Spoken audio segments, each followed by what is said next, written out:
Happy Lord's Day po sa ating lahat. Good morning po. Um, 16 years na po namin ni Nikki, wedding. Anniversary namin this coming May 28. Parang May 28. Parang inisip ko meron yata akong kabatche. Pero anyway, May 28 and 16 na nga ba? 16. Kulang lang po na isang taon, 17. 17 years of marriage. And I remember one of the highlights of our wedding was I was able to nakalipad po ako first time outside the country and we went to Singapore. First time ko po 'yun na nakalabas ng bansa natin for all my life, adult life. 28 po ako nagpakasal. And 29 si Nikki. And then first time ko na-expose sa global standards. First time ko nakakita ng magandang airport. First time ko nakakita ng malaking bangka, hindi malaking ship. And I greatly admired the country for knowing na it has been like that. It was not like that prior to lalabas prior to the 50s. So I researched more about the country and it led me to knowing this man whom they regard as the father of modern Singapore. And I'm not sure if you're familiar with his name, but his name is Lee Kuan Yew. He died recently, from how I understand, late, 90s na siya nung namatay. He led a very colorful life. He was responsible for the, I would say, modernization of the country, of that small city state, of that port state, from a developing country. Lalabas po, mas mahirap pa po sila sa atin when we started in the 1950s. But they are now a first world country with one of the highest GDPs. And when I looked at, kasi lalabas ngayon sa YouTube, napapanood mo na lahat, di ba? So I watched some of his videos, and that was a video taken in the 1980s. 1980s, imagine. Nagkakagulo po sa Pilipinas that time. For context, pinanganak na po ba kayo ng 1980s? Wala. Okay. So nung 1980s, dito na lang po ako titingin. Nung 1980s po, kung naaalala nyo, EDSA Revolution. But that time, when Lee Kuan Yew was speaking, he was addressing a room full of ministers. They call themselves ministers, servant leaders, or government official. And he was addressing parang a Q&A. 80s, matanda na siya that time. I think he would soon be replaced by his son or I remember a tall guy, a prime minister. So, medyo tame na siya. He was asked about several things. Nung time na pinapalakad niya yung Singapore, na masyado siya mahigpit, bakit pinakikialaman yung civil rights ng mga tao? And that was a good question. Ngayon na lang naglabasan yung mga video kasi probably there was a media blackout about that during that time. And wala naman tayong pakialam, may problema tayo that time dito. So, when I watched it, in that context, he was asked by one of the, not panelists, one of the audience asking a question. Tinanong siya, what can you comment about religious how religion is treated in Singapore? And I was studying religion. Of course, we're part of the church. So I was very curious about that. Kasi na-notice ko na nasa Singapore ko, may churches, pero hindi siya masyadong part ng integral life. May kanya-kanya silang temples, museum, may sariling mga Christian church. May nakita ko na napakagandang Protestant church na napakalinis, napakaganda. Pero there's not much mention of religion in Singapore. So when he was asked about it, he commented you know that he is the father of Singapore kasi sa kanya talaga nanggaling. Ang sabi niya, I talked to several leaders of the religion that time. Kasi may Hinduism, may Muslim, may Buddhism, and may Christianity. And pagka ganun yung country, ang lalabas na category noon is religious plurality. Meron silang religious plurality. And one of the things daw na sinettle niya is magkaroon ng secular state sa Singapore na walang kinikilingang any of the religion. Lalabas sinasabi niya, swerte na lang ako, although yun sabi niya, swerte na lang ako kasi Buddhist siya. Buddhist kasi, dahil Chinese, obviously, is Lee Kuan Yew. Pangalan pa lang no? Sa itsura niya, Chinese siya. Chinese siya, pero hindi siya fanatic Buddhist. And Buddhism is not that fanatic, if you think about it. And then sabi niya, but when I was governing, or as I govern Singapore, I made sure that it is a secular society. And what he meant by that is hindi pwedeng may kinikilingang religion. Okay? And even parang in passing, which is yun yung interesting for me, is he mentioned that he was asked several times by Pentecostal mega churches during his day, pleading na maging Christian society ang Singapore. And he flat out said no. Reason being is, ang sabi niya, you will never make Singapore, that's qualitative. Sinasabi lang niya in a qualified way. Singapore will never be a Christian society. And part of the criticism that he has against us is, sabi niya, Christians will always try to convert. Always try to convert. And sabi niya, I'm sorry, it will not happen here in Singapore. You will always want to make your country a Christian nation, but it stops here. And sabi niya, yun daw yung isa sa mga policies ng government that he made sure that there will always be religious plurality in Singapore, but at the same time, there will always be a stoppage or pipigilan yung pagko-convert ng mga Christians to make sure that the society is going to be a Christian nation, or the Singapore will be a Christian nation. And it helped me think through, narinig ko na yung matagal na, but I'm preparing for this preaching, so I'm trying to get an introduction that would illustrate it. And I realized that, name a religion that is fanatic into converting someone or any person that they can come in contact with, making sure that they convert to Christianity. Well, one of those would be Muslims, but the problem there is Muslims will never join a country that is not Muslim. Kaya nga may autonomy region tayo, di ba? Yun yung problem natin dito sa Pilipinas. Pero name a religion na very assimilated to any of the countries that they're in.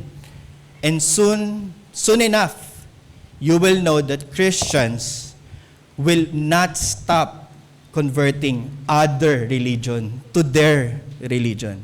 And it made me think. If this is what God intended and how Christ established His church. Kasi it made me think na kung pupunta ako ng Singapore, magkakaproblema pala ako no? Kung doon ako mag-settle ng roots ko. Pero it made me think as well the nature of the religion that we are in. That this religion will not stop unless everyone gets converted to their religion. And it goes both ways. Meron yun mga pros, meron yung mga cons. May mga positive things about it, may negative things about it.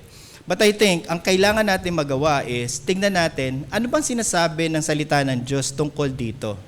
One, is it true? Is it true? Is it true na lagi talaga tayo mag-convert?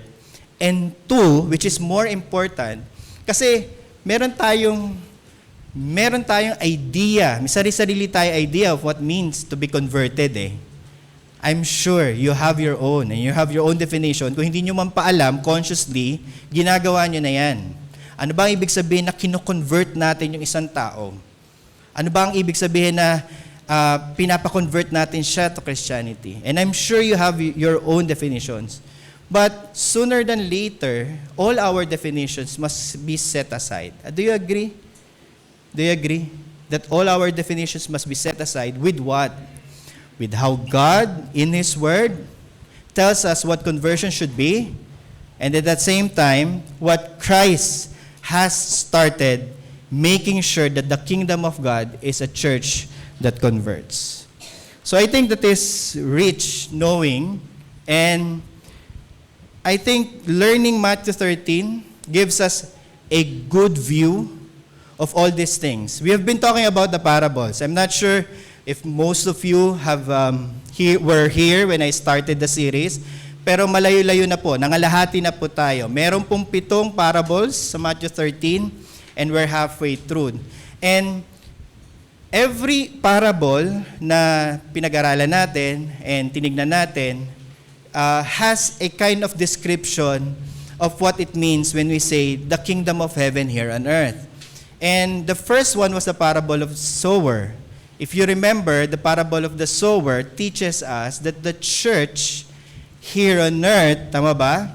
We're not talking about the church in heaven. Kasi the kingdom of heaven, medyo may problema, di ba? But of course, the kingdom of heaven, by Matthew, meant also the kingdom of God ni Luke.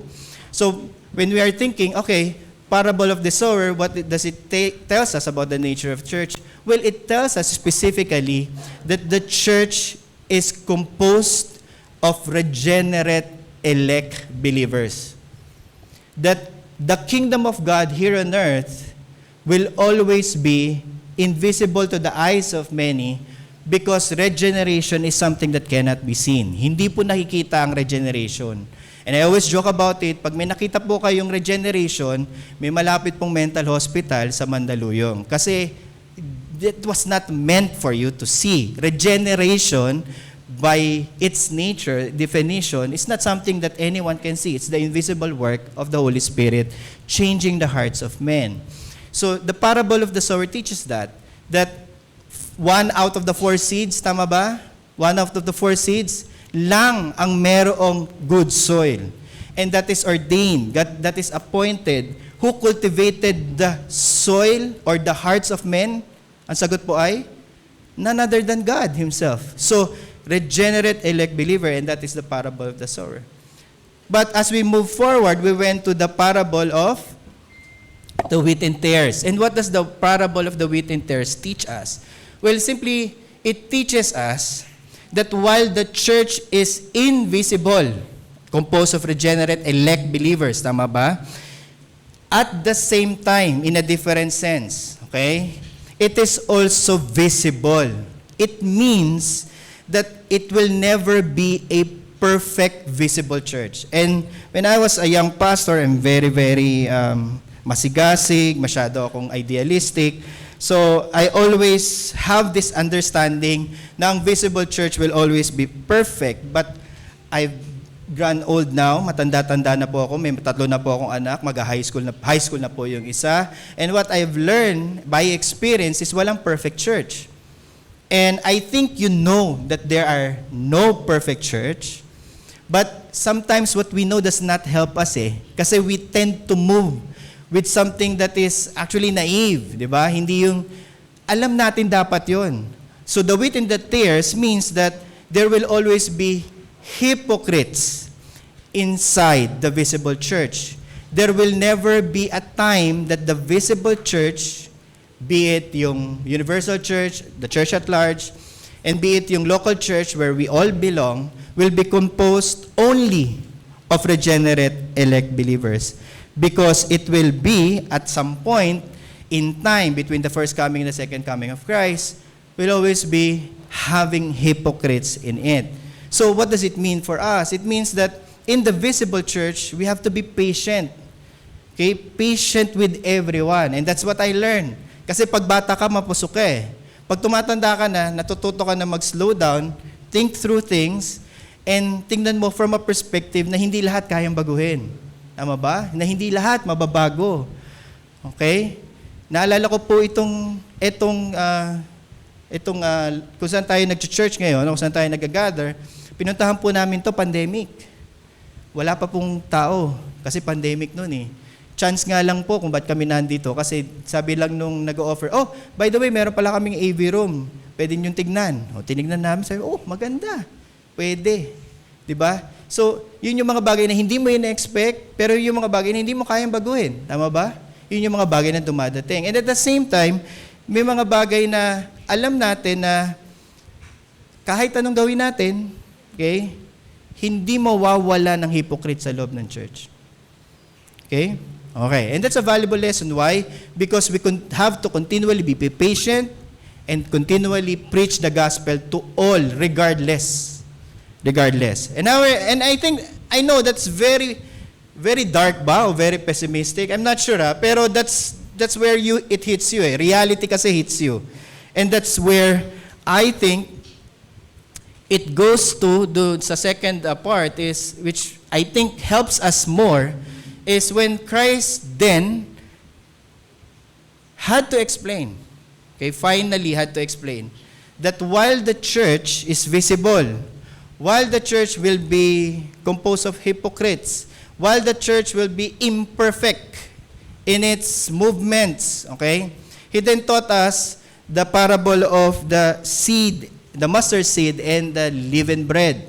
Why? Because at that point, Jesus is teaching them that the visible church, we're not talking about the invisible church, we're not talking about the regenerate elect believers, we're talking about here the church that is imperfect, the church that has hypocrites on it. And Jesus taught us in that parable of the mustard seed and the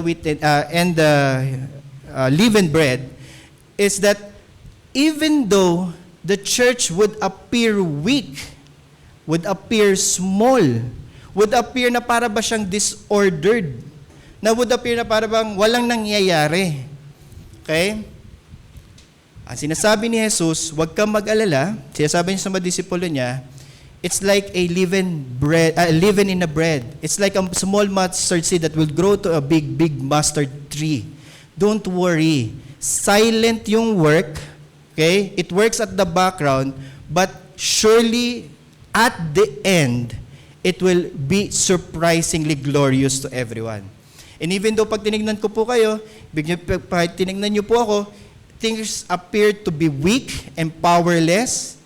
Sabi ni Christ, sabi ni Jesus, sa mga disciples niya, sinasabi niya sa atin, don't be worry. Huwag kayong mag-alala, don't worry, o huwag kayong mawala ng loob. In the end, the church will be organic, regardless of the situation that they're in. One of the disappointing things about the Reformed churches here in the Philippines is that they were very small in numbers. And despite of our small numbers, makikita mo na hindi pa siya organically related. Institutionally, hiwa-hiwalay. So makikita mo na, so even though with that, let us be encouraged by the fact that Christ has this in mind. This is here by design. But in the end, at lalabas 1, 2, and in the third parable, which is what we're going to be discussing, midway na po tayo, 7 po kasi yung parable Pag tinignan natin, invisible yung church, meron siyang visibility, organic yung church, hindi siya perfect, weak siya, it will always appear weak, but in the end, it will always be glorious. But one thing that Jesus wanted to add with this understanding of the church of the kingdom of heaven here on earth is that there will always be conversions. Yun. Yun yung sinasabi ko na parang, So, even though may mga hypocrites sa loob ng visible church, the purpose of the church as it stands right now is to make sure that everyone is converted to the gospel. Everyone will be disciples of this kingdom. Everyone will turn to faith and repentance. And there are 2 things that we need to understand about that. Sometimes kasi, kaya wala pa po tayo sa church institution kasi pang-7 pa po yun. Sometimes kasi, we equate conversion with institutions. The worst that I've heard is, now that I'm part of a Reformed church, surely I'm converted. I think he had it baliktad. Ang statement is, ngayon na part na ako ng Reformed church, siguro naman converted na ako. Parang inisip ko, okay, so merong magic pala pagka nagpupunta ng Reformed church. Kaya lang, the same is true pagka binaligtad mo, tama ba? Pagka lumabas ka ng Reformed church, ano ka na? Punta ka na impyerno, tama ba? Kasi yun yung worst thing eh. So, parang at that point, parang lumalabas, nai-equate ng mas marami sa atin na now that I am institutionally part of a Reformed church, institutionally part of the membership of the church, then I am already converted. And sadly, that is not the truth. The truth is, and this is true for all the time, in generations, in the church history, there must be conversions even within the church. Even within. Kaya nga po, ang hirap pag madami. Kasi pag madami, mas mahirap i-manage po yun eh. Mas mahirap makita. Kasi we often hide behind the numbers. And it is harder to discern kapag po converted ang isang tao, hindi. Which is, I think, makes this discussion and topic important. Tama po ba? What does it mean then to be converted? Ano ba ang ibig sabihin na ako ay na-convert? When one of the things, well, two things that we'll be discussing is that the moment a person, and this is how parable works, it doesn't give you the command. Hindi siya commands kasi. It's a narrative, tama po ba? It's not a law. Hindi po ito list of imperatives. Ang nangyayari po sa parable, what Jesus does is He explains and describes to you what conversion looks like. And there are two things that are important and we'll be discussing: pictures of a converted man or a converted woman or a converted person. A converted person will always value Christ above everything else as his treasure. Absolutely. And this is what discipleship is all about. This is the cost of our discipleship. A person is converted once we have already settled for yourself. Kasi magkakaiba po yung conversion natin, tama? Hindi tayo sabay-sabay nako-convert. Hindi porke na-convert si pastor or si daddy, converted na rin ang mga anak. It doesn't follow. Ang binigay po lang natin sa anak is yung privilege na maging member of the church. Pero hindi natin binibigay sa mga anak natin yung conversion natin. Gusto ba natin yun, mga magulang? Ako, actually, naisip ko, how life would have been easy kung kayang ipasa yung conversion sa mga anak. Pero that's not how Jesus even designed the kingdom. Conversion must happen within, even in the church. And a converted person values Christ Himself as the treasure. And the second one, which is our second point, is that a converted person is actually called to self-denial. And what that meant, we'll discuss. So we'll have, our preaching will be divided into points: the church as a kingdom. And I know church as a kingdom can be collective, individual. Okay, watch out for that. When I address you as the church, it can be collective, but it can also be individual. So when I'm saying the church as a kingdom, and our topic is conversion, I'm not talking about the collective sense, tama? I'm talking about individual persons in the kingdom and calling them the church. So the church as a kingdom values Christ Himself as its treasure. And second point, the church as the kingdom calls for self-denial. So before we continue, let us pray for the Holy Spirit's work. Behold, Lord, an empty vessel that needs to be filled. My Lord, fill it. I am weak in faith, strengthen me. I am cold in love, warm me and make me fervent, that my love may go out to my neighbor. I do not have a strong and firm faith. At times I doubt and unable to trust you altogether. O Lord, help me. Strengthen my faith and trust in you. I have sealed the treasure of all I have in you. I am poor, you are rich. You came to me mercifully you came to be merciful to the poor. I am a sinner, you alone are true. In me there is an abundance of sin. In you there is fullness of righteousness. Therefore, I remain with you, from whom I can receive, but to whom I may not give. Amen. All right, so if you have your scripture, physical or digital, otherwise, you can turn with me in Matthew 13, verse 44.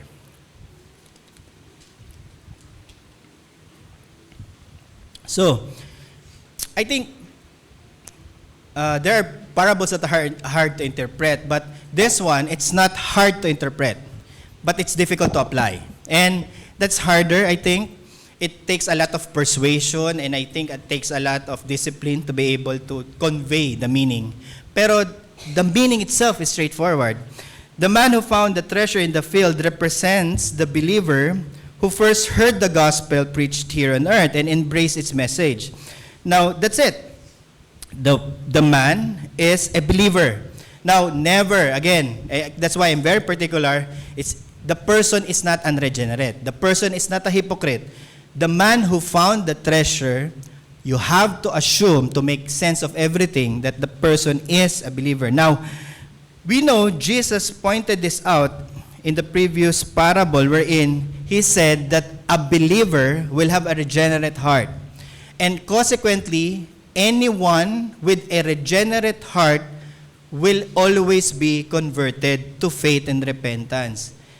How do we know? Because Jesus said so. The one who's the seed, who went to the good soil, had fruits. Therefore, that person, because of the regenerating act in the soil, bear fruit, had conversion.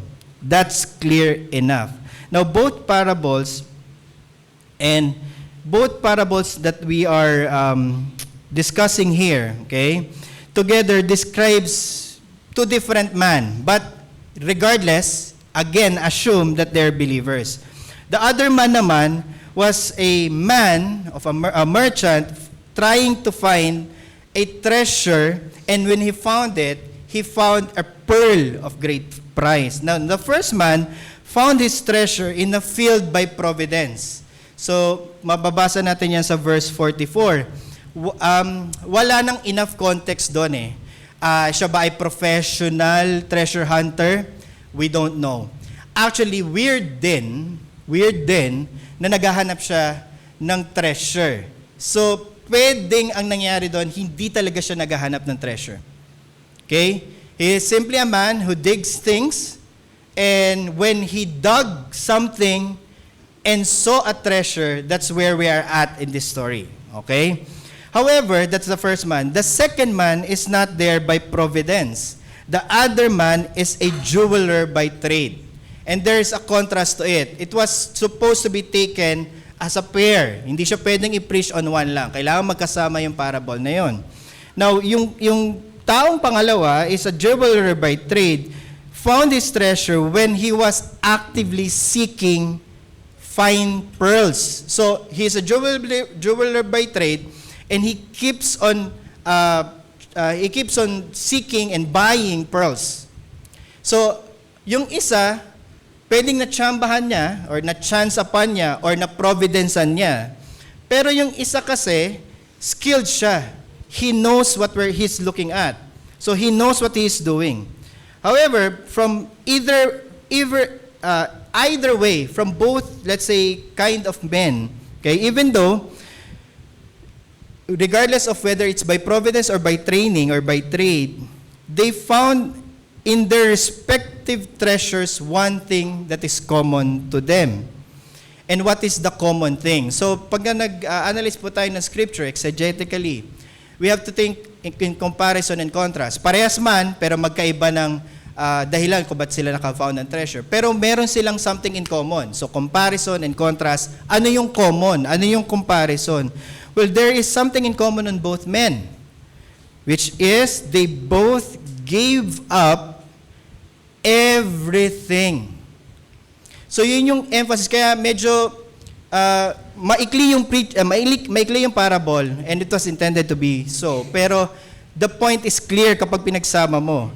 The point is that both of them, when they have found their treasures, both of them respectively, they both gave up everything that they have when they received the greatest treasure of the kingdom. And that would be the focus of our discussion and our labors today. Ang preliminary question kasi is ganito. Is it a metaphorical trade? And if your reading of the scripture came from other preachings that makes that kind of impression, parang ganito ang dating. Dapat, para ma-convert ka, okay, ganito yung phrasing. Dapat, para ma-convert ka, lahat ng kayamanan mo, ibigay mo sa pastor mo. Pwede po ba yun? Pero ginagawa ayon, di ba? Pero okay lang naman po sa akin kung gusto niyo pong ibigay.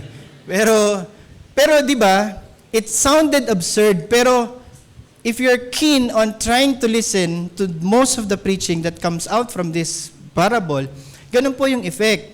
May gagawin ka muna kasi may trade na mangyayari.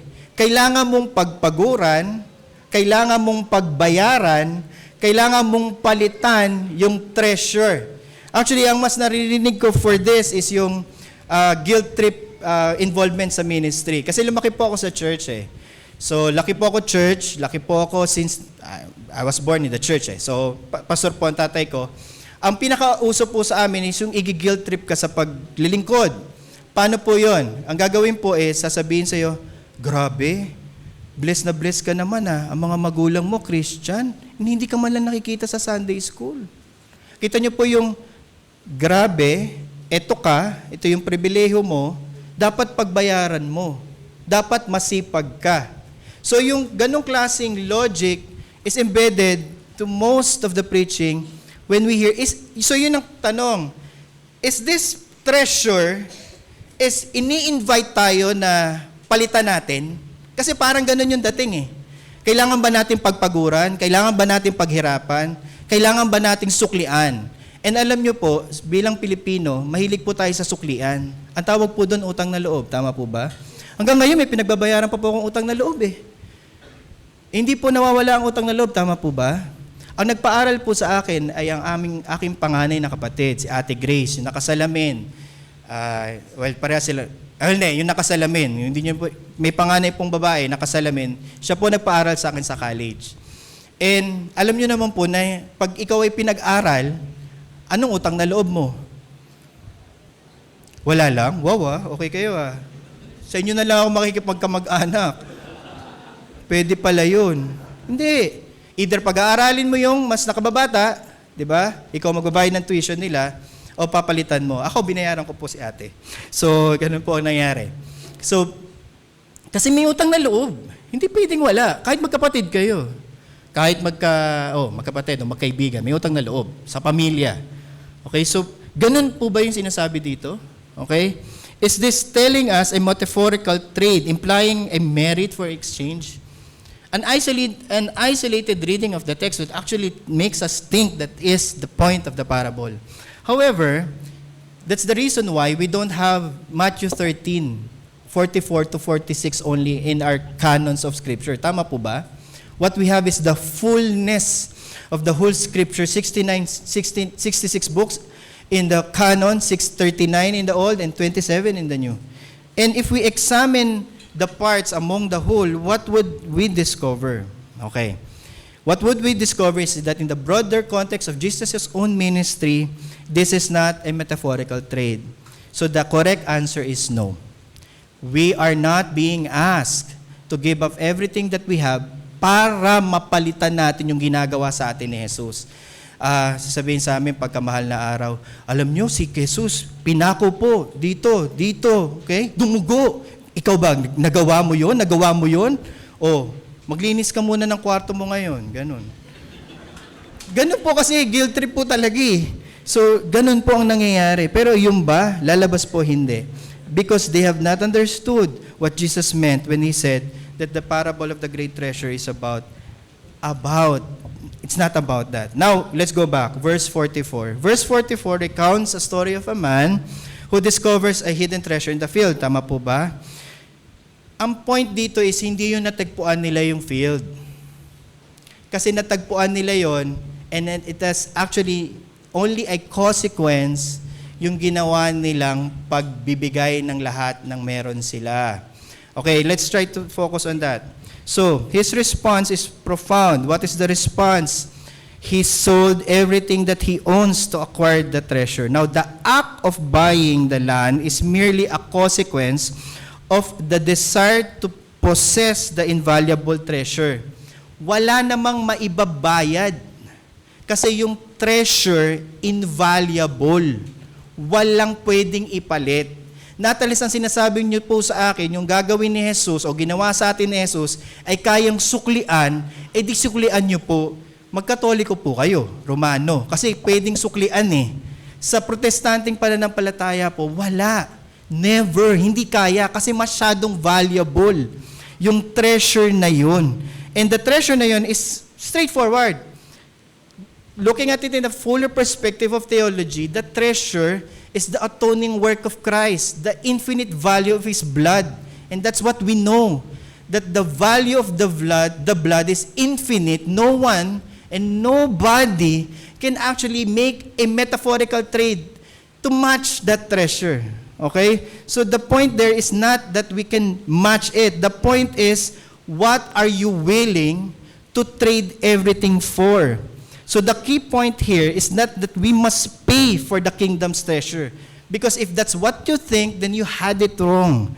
Rather, what we need to understand is that the treasure itself is a divine gift. Nung nakita nga yun, yung unang lalaki sa field, hindi naman niya ini-expect na may treasure. So it is a divine gift. It discovered by providence. And by ordination, it was been freely bestowed upon those whom God has elected. Because the man's decision to sell all of the possession, or all of his possession, isn't about purchasing the treasure. Meron po tayong kasabihan, finders. Think about the story again.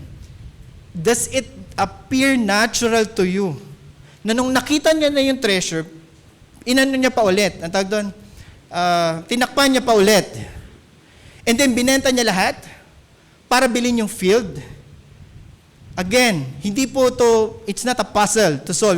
Hindi pa siya parang, baka naman ganun sila sa culture nila. No. The point is simple eh. Hindi niya yun kailangan gawin. Pwede niya nang kunin yung treasure, tama? Pero hindi niya ginawa. Bakit? Kasi hindi yun yung point ng parable. Because what happened was, he sold everything that he has. Everything. Wala siyang tinira. Nung nakita niya yung treasure, sabi niya, ibibenta ko na lahat. Wala na akong ibang ari-arian, eto na lang. So the man's decision to sell all of his possession isn't about purchasing the treasure. How do we know this? Well, because we know that the metaphor of the kingdom of God here as the treasure is our salvation in Christ, namely that it is a gift of grace. That the atoning work of Christ is not for you to merit something against it. Therefore, there is no earthly treasure that can be compared to the worth of the treasure. And that's what we need to sink in our minds. Alam niyo po, Pilipino po tayo, it runs deep po yung utang na loob sa atin. Feeling ko nga, yung una po napakilala sa inyo kay Kristo, may tinatanong pa po kayong utang na loob, I would say. Kasi iniisip niyo, kung wala siya, di ba? Then hindi niyo makikilala ang Diyos. I understand that. I understand that sentiment. Pero doon po minsan pumapasok po yung abuses eh. Because ina-abuse po tayo ng mga taong nagpakilala sa atin kay Kristo. It has to stop. Okay? Wala po kayong kaya o hindi nyo po kailangang pagbayaran yung ginawang kabutihan sa inyo ng mga taong nagpakilala sa inyo kay Kristo. Okay? Wala. And ganun po dito, hindi po siya kailangang pagbayaran. Wala nang utang na loob. Wala po tayong utang na loob. Because, why? Why? Because wala naman po kayo pwedeng ibayad na pwedeng mag-match dun sa binigay. So ginagawa nyo lang po ng isang bagay na mali kasi hindi nyo naman po tamang gawin. Okay po? So, instead, ang kailangan pong gawin is yung willingness nung response. Nung response. Wala po dun sa, Kailangan po bigyan niyo po yung pastor niyo ng kotse. Kailangan po bigyan niyo po yung pastor niyo ng bahay. Kailangan po yung pastor niyo hindi nakakahiya ang kinalalagyan sa buhay. Hindi po. Ginagawa po nila yun na libre actually. Hindi po. So ang kailangan po is yung response.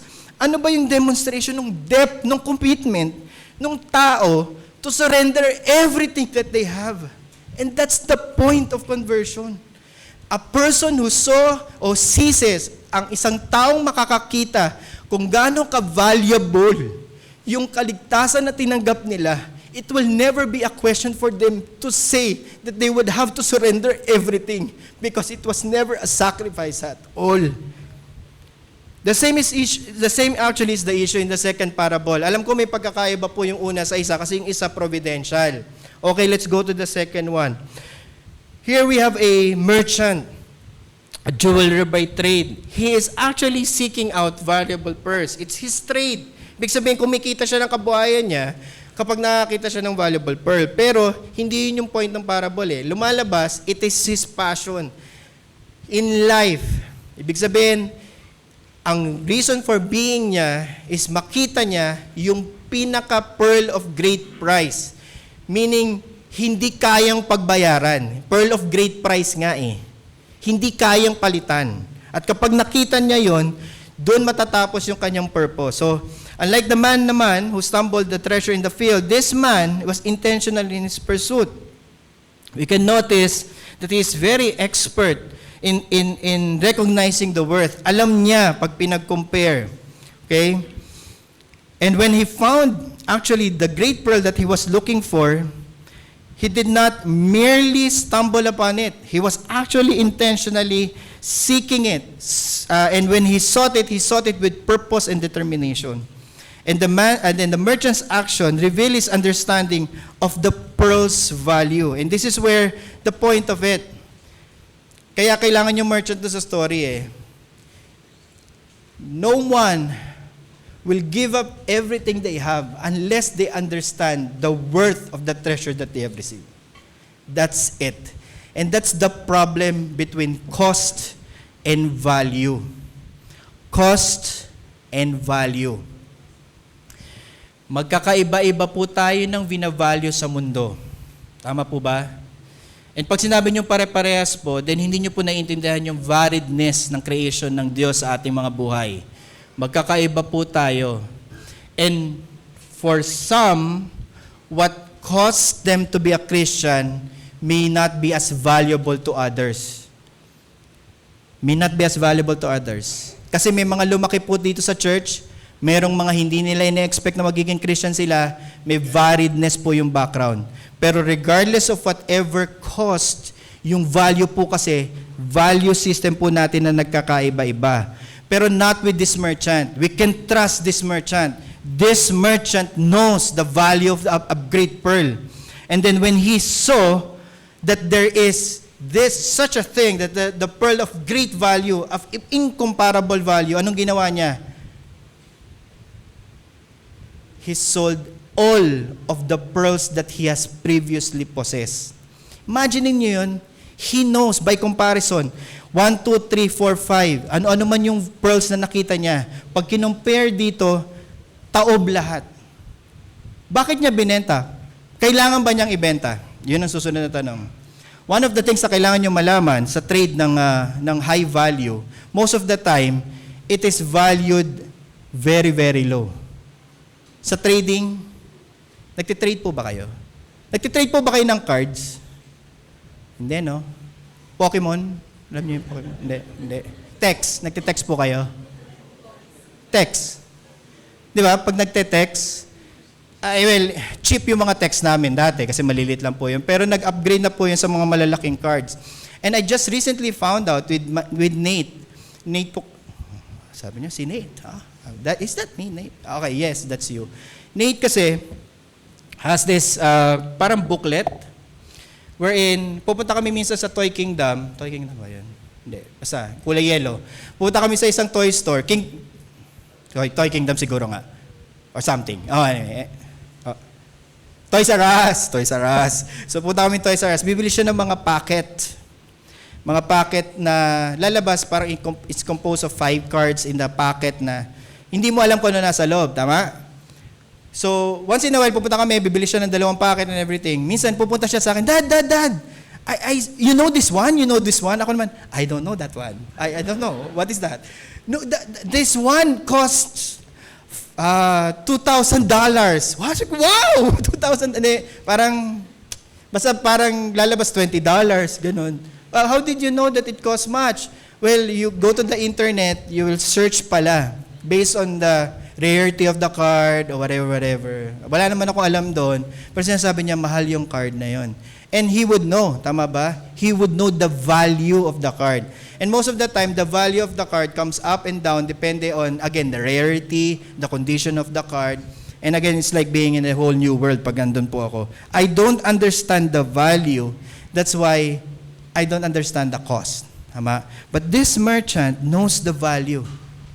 Knows the value. And is willingly sacrifice everything that they has as a cost in exchange to the incomparable value that he now possesses. This means that when we recognize the supreme worth of God's kingdom, like the merchant, will be willing to give up everything else to possess it. And that's the point. That's why hindi po pwedeng ang church hindi nangongonvert. Hindi pwede. Because everything must be given up for us to understand that this is actually what discipleship means in the church. Alam niyo po, corny na po kasi ngayon ang pagiging disciple because it has been reduced to simply, being part of the ministry, doing some things that are essential to the church. It's been reduced to that. But Jesus does not allow any rejection in the conversion of the person. When He says that you're going to be His disciple, watch out. It will cost you everything that you have. Which is why, if we have a table, if you have cost, value, so cost, value, cost value dun sa table na yon, sa column, and then you have the first parable and the second parable in that. You'll know that the cost in the parable of the hidden treasure is the treasure itself. But at the second one, yung parable of the great pearl, the cost there is the pearl. Pero what is the value? What was the value for those men? What do they need to give up for those things that they have found? They had to sell everything that they have.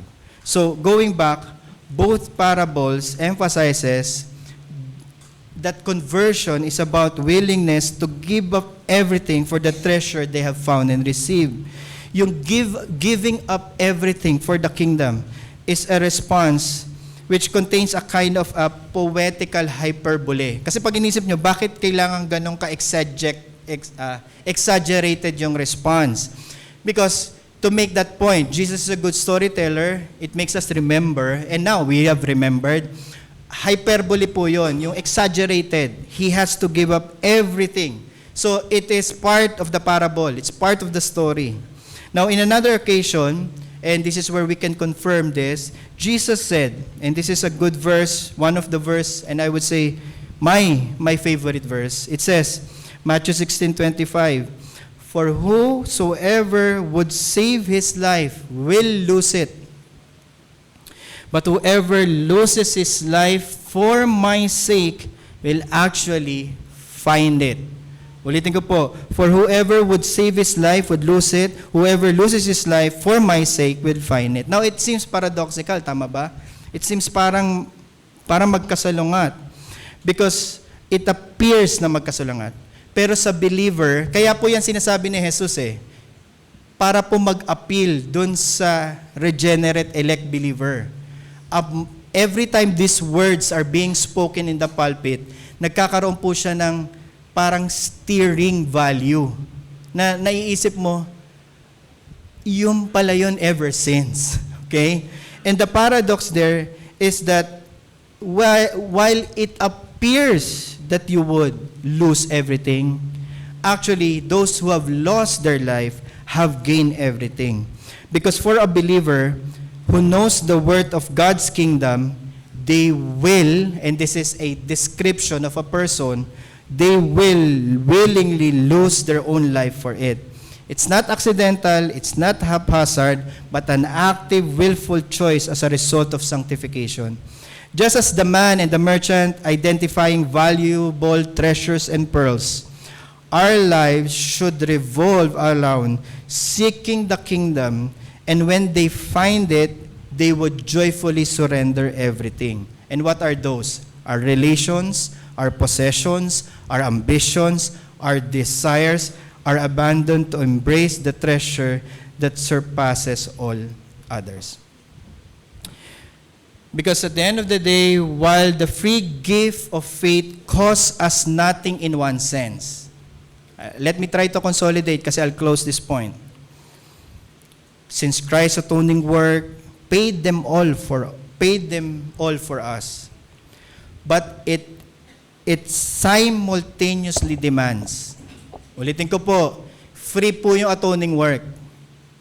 No one should question that because that is the truth. Okay? However, simultaneously, hindi ibig sabihin na cause and effect, simultaneously, but in a different sense, it will actually demand everything from us as part of the Spirit's enabling work in us. It actually hinges on a proper theological perspective. No one can possess this gift of salvation except election through regeneration and conversion. Meron po bang nakapagsabi dito na na-elect sila because of their own free choice? And that would be a contradictory of terms. Then you don't understand Calvinism. You don't understand what doctrine of grace is all about. Okay? Because no, only believers recognize the kingdom and its true treasures worth, and they sacrifice everything for it. Why? Because the treasure of the kingdom is none than Christ Himself. And that's hard, tama ba? No one can see Christ. Now, tama? Again, kung makikita nyo po si Kristo, sabihan nyo lang po ako. Okay? Kasi, again, may kilala po ako. Kasi no one can see Christ. And that's the problem of Christian ministry, tama ba? You cannot show something. Hindi pa pwedeng, Lord, parang sabihin, Lord, matagal na ako nagsaserve sa iyo. Siguro naman, magiging madali pag lumabas ka dito, di ba? Baka mapadali yung buhay ko. Pero hindi. Yun yung problema, and it's actually by design. And again, however, a regenerate believer will understand. And that's the guarantee of the parable. And that's what I'm holding on as a pastor. Because if I preach this, I know that those who have found Christ will actually give up everything that they have. Because they know that He embodies the treasure of grace, that our inheritance is in that eternal life, that He is worth everything, and we should not be haphazard about it. Okay? Therefore, we should be willingly denying ourselves, counting everything else as a loss when compared to the infinite value of knowing Christ. And this is where the rubber meets the road. It's simpler to exhort this way. Okay, find Christ as your treasure. It's simple. It's simpler actually, but it doesn't go to the heart and it doesn't go to the life of everyone unless it is applied. And I've grown enough into the ministry to realize not everything you talk to the pulpit gets applied in the household, in the lives of everyone that you're preaching to. So let me give you some at least concrete ways and argue with you, persuade you that the only way, and this is where the only way will demonstrate that the person is truly converted is once they have walked a life of self-denial. Let's go to the second point. So Jesus warns, what good will it be for someone to gain the whole world yet forfeit his soul? Or what anyone can give in for the exchange of their soul? Kapag po exegetical question, rhetorical po yan. Pag si Jesus nagtanong, ano po dapat? May sagot. Tama po ba? And usually, pag rhetoric, yes or no lang po yun. Or usually, yung sagot, nandun na po sa tanong. So let me again ask the question. It was Jesus who posed this question, a question that every elect believer must answer for himself or for themselves. Let me ask the question. What will you give in exchange for your own soul? And that's the question. What? It's what? What will you give? What will you give in exchange for your own soul? Kasi what good will it be if you gain the whole world, yet you forfeit your soul? Yun yung point in Christ. Yun yung sinabi ni Jesus. And you have to answer the second part. What will you give for your soul? As Christians, our answer to the second rhetorical question to Jesus is everything.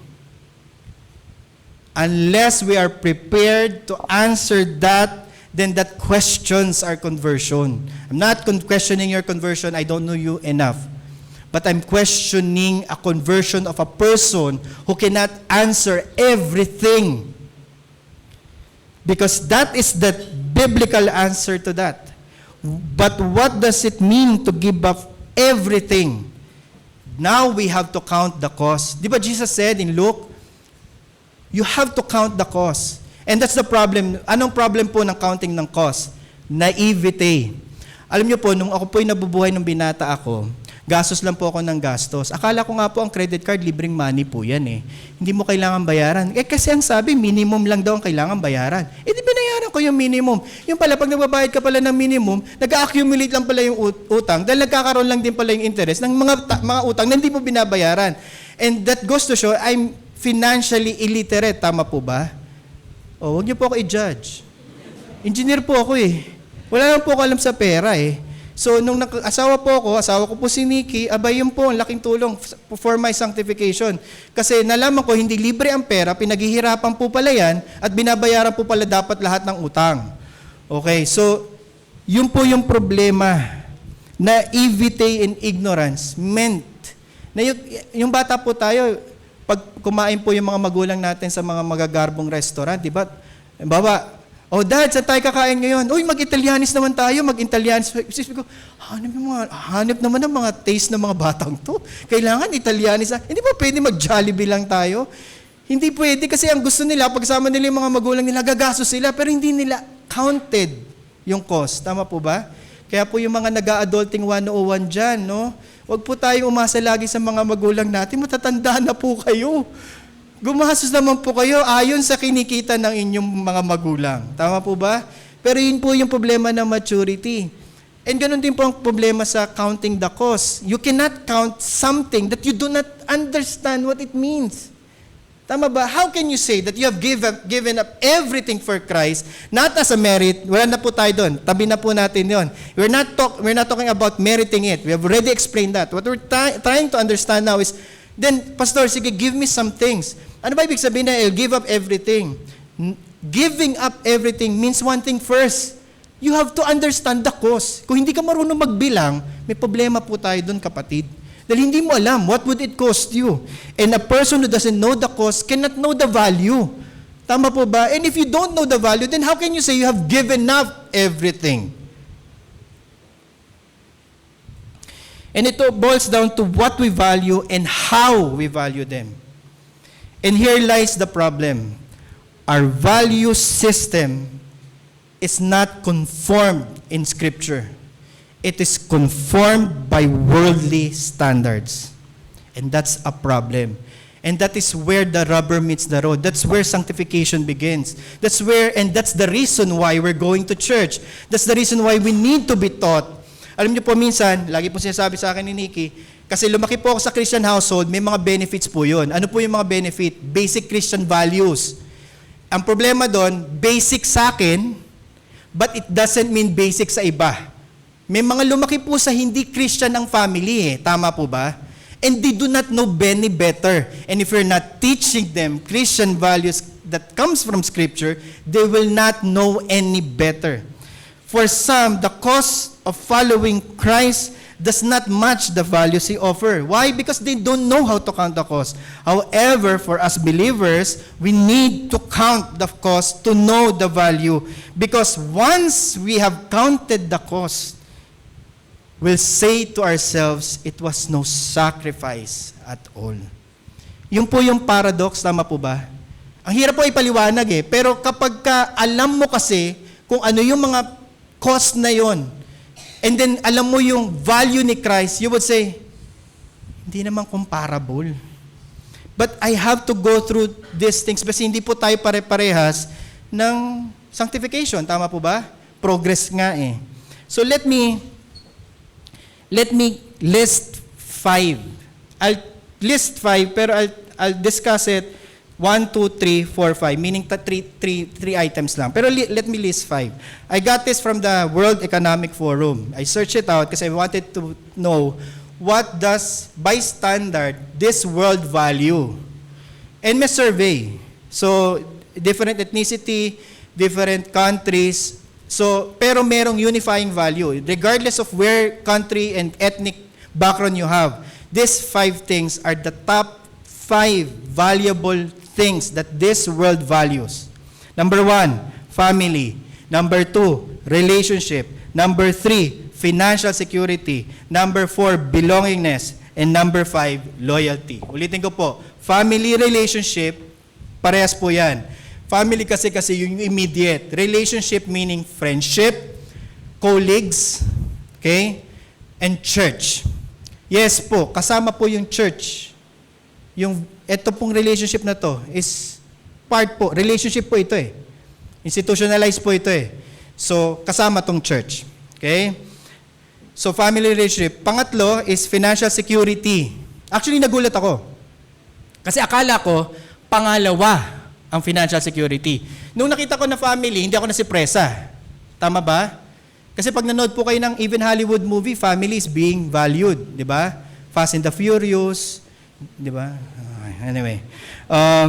So family is being valued. Relationship, nagulat ako na second pa, third pa ang financial security. Yes, money is valued, but not at the expense of family. Tama po ba? Okay. But then, fourth and fifth, hindi naman ako nagulat because belongingness is a psychological need, meaning everyone wants that, and belongingness often comes with loyalty. So, nung ina-analyze ko po ito, one of the things kasi, so basic po sa lahat ng discipleship ng kahit sino, okay? Ang kailangan po natin ma-realize dito is yung lahat ng ito, family, relationship, financial security, belongingness, and loyalty, these are valid, not invalid. These are valid concerns in life. Yun muna po.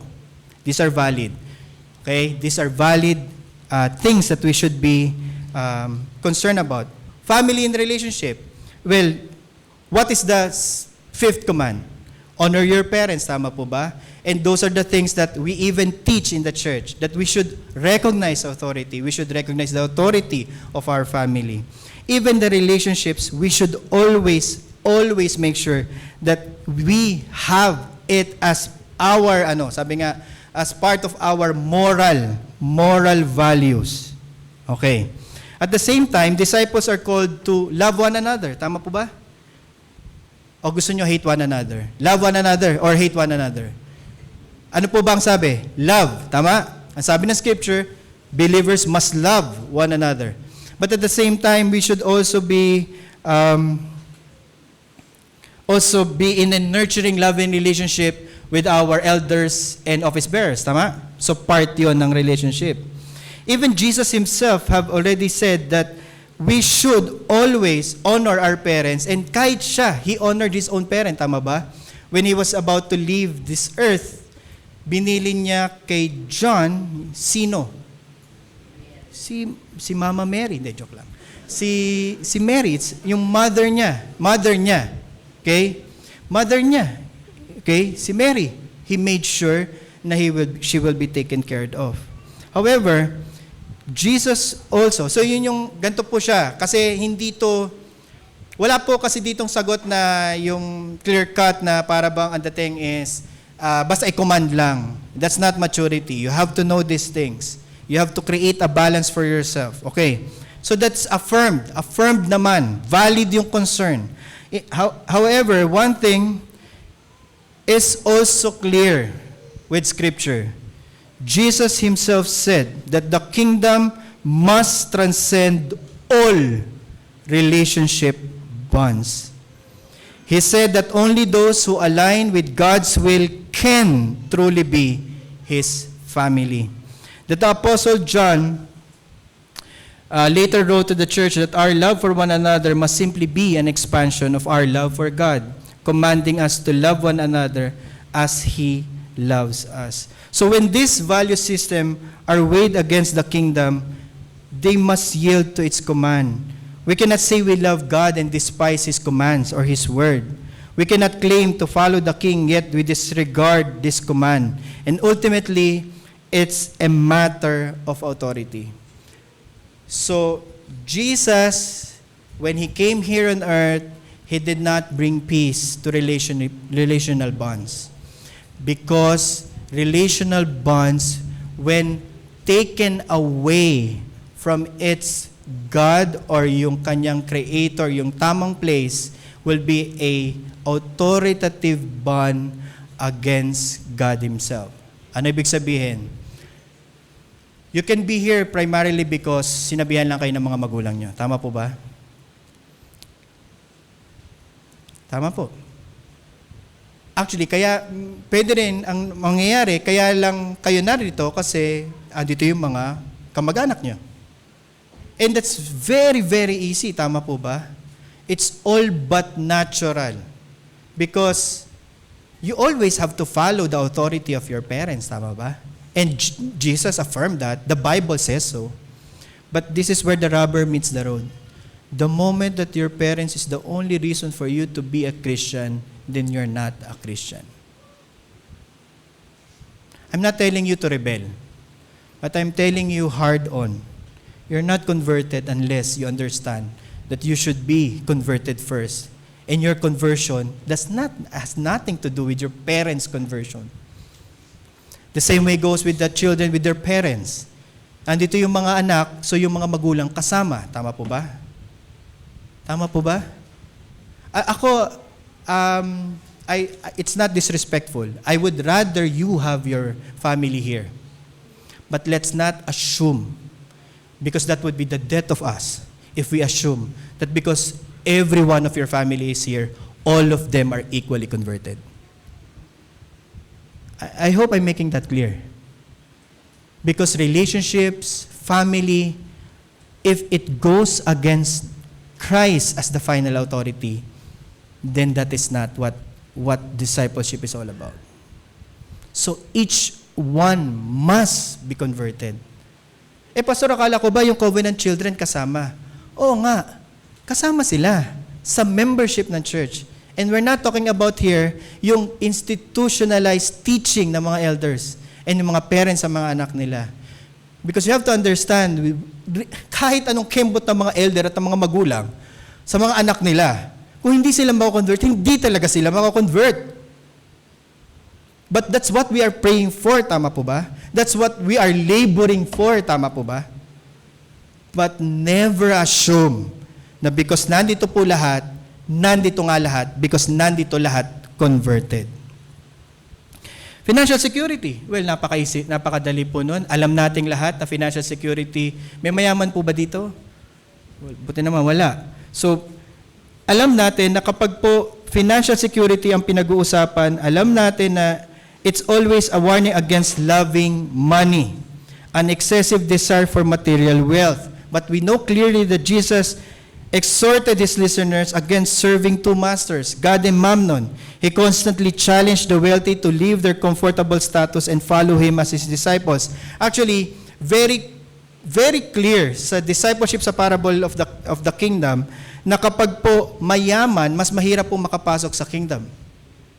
Okay? And siguro ang prayer niyo po, ang sabi niyo po sa mga utak niyo, Lord, buti na lang di mo ako ginawang mayaman. Di ba? So kasi nga mahirap. But that's the problem there. And the problem there is, when Jesus was actually teaching the rich man ruler, he said, okay, give up everything that you have. And broken-hearted yung rich man ruler because hindi niya kaya. And that's where yung point na it will be harder for of a rich man to enter the kingdom. Because it's the problem, financial security. And I cannot exhort you to be, kung hindi man po kayo mayaman, and then I cannot exhort you to give up your wealth, no? But the exhortation is clear. What are you chasing for, mga magulang kapatid? What are you and why are you laying, and what for are you laying those bricks for? Alam niyo po, ang myth of financial security is that it's a myth. And you know a person who chases after financial security because that's his all about. And he is a member of the church. Tama po ba? O hindi nyo kilala? Kilala nyo po ba? Hindi, it's a metaphorical. A person who chases after the richness of this world is knowable. He's not a converted person because what it's all about is financial security and comfort. Alam niyo po, lumaki naman po ako na, actually, wala naman pong batang nag-aral. Sinabi niya, Lord, sabi niya sa mga magulang niya, alam niyo po, Mami, Daddy, gusto ko po, mahirap po ako paglaki ko po. Magugulat po ako nun. Pero sinabi po ng mga anak ko yun in effect, Dad, I don't like money, I just want to have a job. Parang, wow, you don't like money, ha? Okay. Okay din yun. Okay? Okay din yun. But you know for a fact that if a person is chasing after money, and that what he is actually after is actually security. Financial security. And the problem there, and I'll break it to you, as a believer, no one has achieved financial security. No believer has achieved financial security. Hindi ko po sinasabing maging mahirap na lang po tayong lahat, huwag na po tayo magtrabaho, kasi sabi po ni Pastor. Hindi po. Ang sinasabi ko po, that's the cost. And kung papipiliin ka at that point between you and your financial security, at pinili mo financial security, then you're not converted. Instead, what Jesus asks us is to daily pray for our needs, that instead of worrying about tomorrow's trouble, and we also are asked to give, to bear each other's burden, including financial obligations. We are encouraged as believers to provide well for our family, to provide well for our labor, with our labor, for the well-being of the church. And if you think about that, financial security, it's not about financial security. The purpose of you laboring and working is because you want to help the status of the church, the status of your family. You want to help others, not to attain financial security. Malinaw po ba? It's not about attaining financial security. We must learn contentment and consider that no earthly treasure can measure up against the surpassing worth of God's kingdom. And it's so foolish to pine over these things that in the end, we know that it cannot save us. Hopefully, and I pray, that our goal is hindi po yung marating sana natin yung certain level of comfort in this world. Parang, Lord, sana marating ko yung certain level of comfort na yun na kami ni Nikki, hindi na kami kailangan magtrabaho, sumusweldo kami ng walang ginagawa. Ang saya. Pero hindi po nangyayari yun eh. There's no charity in this world. I have to provide for the means of my family. So I have to labor. And you still have to give. And that is how we know that as Christians, this is another cost that we need to count in order that we may be willingly lose them for the kingdom's sake. And Jesus already told us about it. And a lot of Christians have fallen because of this. And I want you to know that because you have to be prepared. Next, belongingness and loyalty are deemed important in this world. And minsan, we attach it to church bonds, church relationships. Feeling natin, this is all in all, what we have. This is what it means to be a disciple. Kapag bonded tayo, relationally we belong and we are loyal to our church. And sadly, that's not right. Okay? Because it's human still. This is institution. So as creatures created in the image of God, we have this deep desire to belong and to be accepted. Yes, belongingness and loyalty are indeed relational virtues regarded in this world as valuable. That's why we act like this. And it's sad. The condition of the reformed world right now is very tribal. And in churches that are small like us, we cannot afford to be one. Because that is not right. We are only loyal to our own skin, to our own kin, to our own belong people. And that's wrong. Okay? And yes, it is valid, but the problem there is if this is what you regard as valuable, then count this as cost. Because according to Jesus, we belong to Him, body and soul. That our primary loyalty is to God, and above all else, God alone. This means that whenever we are counting the cost, this is another cost that we need to count as a loss. Whomever we follow forms us. Ulitin ko po. Whomever we follow forms us. So when relationships becomes an authority over us, they claim ownership over us as well. The deeper issue is ownership, because loyalty follows in response to belongingness. And this now closes the loop to the whole value system. Alam niyo po, in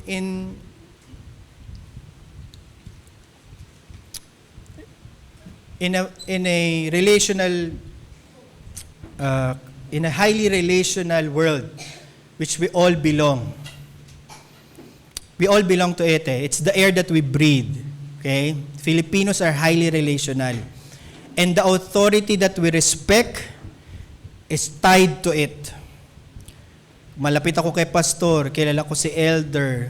Ako, marami na akong mga kaibigan sa church. Siguro mas magiging maganda na ang church namin kasi ano na kami, close na kami lahat. Ganon. But there's a problem there. It's still human relationship.